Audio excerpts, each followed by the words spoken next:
My name is Cari Apostle, and this is my God story. But it's not just my God story, it's your God story, because it's the story of the heart of this church. As the days started getting closer to Christmas, and my first Christmas without Ted, and his first Christmas with the Lord, I could feel darkness closing in on me, sadness and depression. And those aren't feelings that I'm accustomed to. So I wasn't looking forward to Christmas, and it was Ted's favorite holiday.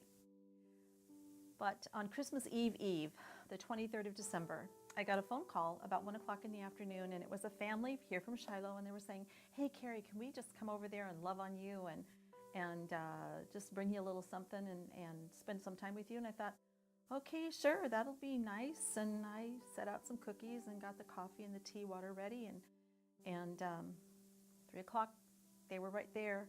And all 7 of them, they came in and they brought this light and this joy and this happiness and this funness of a whole family, a loving, healthy family into my home. And that was wonderful. They stayed about 30, 45 minutes and brought all this joy and light. And when they left, it was kind of nice because that joy just stayed there in the house.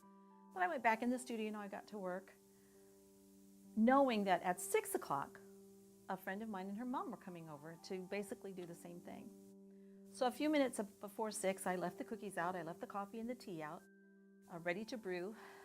A few minutes before 6, knock, knock, knock on my door again, and here's my friend and her mom. And the mom walks in, and the friend says, "Cari, I'm so sorry, I can't stay. I need to run an errand, but I'll be back as soon as I can." Well, that's fine with me. I love the mom, and she and I can fellowship together. So we had a great conversation, and about 30 minutes later, there's another knock, knock, knock on my door, and I'm thinking it's the daughter coming back to pick up her mom. But it isn't. It's a whole crowd of people. I open my door, and there's carolers outside my door. And I think to myself, people don't carol anymore. And yet here's this group of people standing out there, and I went, wait a minute, they're in my small group, and she goes to my Bible study, and I suddenly realized this was my church. And the overwhelming feeling of a hug from the Lord, because on the busiest day of the year, the 23rd of December, these families made a sacrifice to come and minister to my wounded heart, my lonely heart.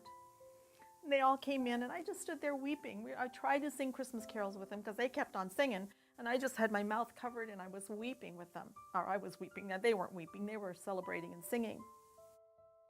And before I wanted them to, they had to leave, and I was afraid when they leave, all that joy and all that music and all that sound was going to leave the house too. But when I said goodbye to the last one, I couldn't even sit down in my house. I just walked around praising God and thanking Him for this wonderful sacrificial gift of love that my church did. It was a simple thing to organize. A few emails, a few phone calls, meet at a certain time on a certain corner, and let's go hug Cari for just a short time. Let's go sing to her. But the impact that it had on my life it's still going on.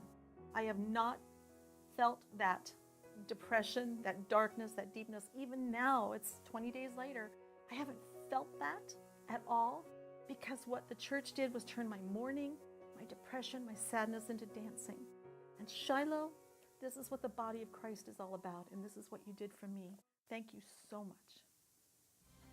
This is my story. This is my song.